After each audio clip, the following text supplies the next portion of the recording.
As we watch this clip from my previous video about attaching bands to slingshots with slotted holes, I'd like to make an important addendum. This method, as demonstrated here, works great for bands in thicknesses of 0.55 millimeters or thicker, but bands of 0.5 millimeters or less require a simple modification of the method. This mod will securely hold your thinner bands extremely well. In fact, if you're a bit apprehensive of slotted hole band attachment methods, this modification can also be used with thicker bands for your own peace of mind. Slotted holes are absolutely my favorite method for attaching bands to a slingshot. It's quick and easy, as you see here, using no tools and extremely simple when a band breaks in the field. It's all about folding, stretching, inserting, and twisting.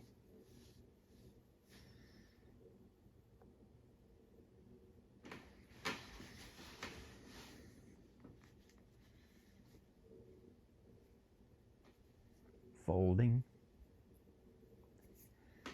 That thickens the band up. Now I stretch it, and that thins the band enough to go down into that thin hole. I twist with both my hands, and you're set. This new modification that I'm talking about, holding thinner bands, involves taking a piece of band like this 0.7 simple shot band, and I'm cutting a sliver off of there, maybe 2 or 3 millimeters wide. I want to use a thicker band than the band that I'm inserting into the slot. So now that I've got this little sliver, I'm going to trim it to length that I'll use to insert my band into that hole. I want to cut this sliver maybe about 1 centimeter longer than my fork is wide.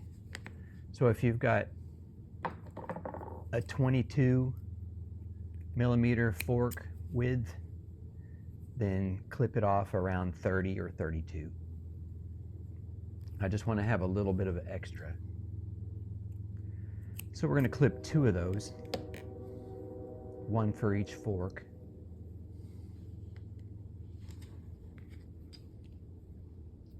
And here in a bit, I'll show you where they come into play. Here's our fork with the slotted holes. Again, so simple, no moving parts.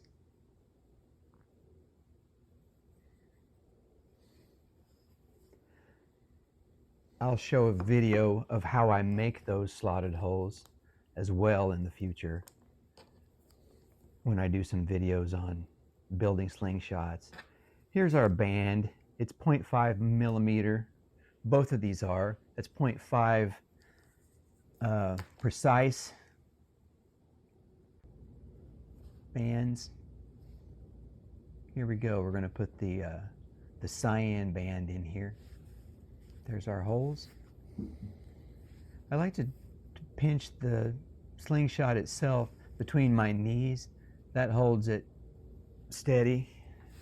There goes Mr. Brody, just saying hi.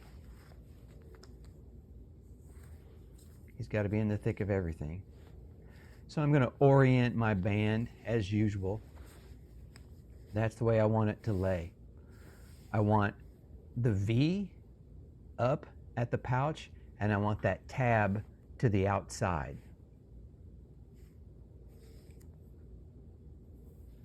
And of course, if it's a pit pouch, we want the pits facing the slingshot frame. Okay, I'm going to flip it over. And I'm going to fold just like we did before, just to show what we're working with. I'm going to slip one of those slivers into that fold on the band itself first.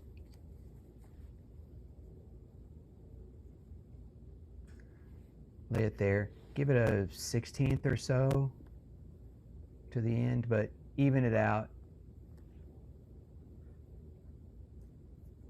from side to side so that you have an equal amount sticking out from the side of the band.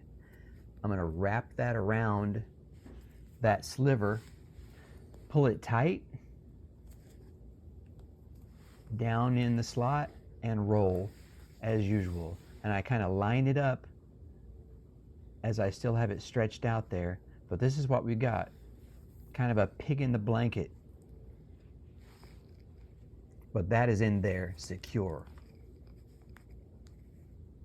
It's going nowhere unless I pull it from the side, and then I can easily slip it out if I need to replace it. Now we'll do the other side. Same method, lined it up, making sure I'm not twisted. There we go.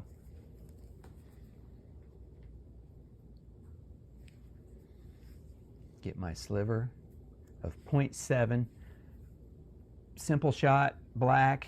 You can use any color, any thickness. I just like to use a thicker band than the one that I'm inserting, that I'm using. So I'm going to roll that over. It can be a little difficult,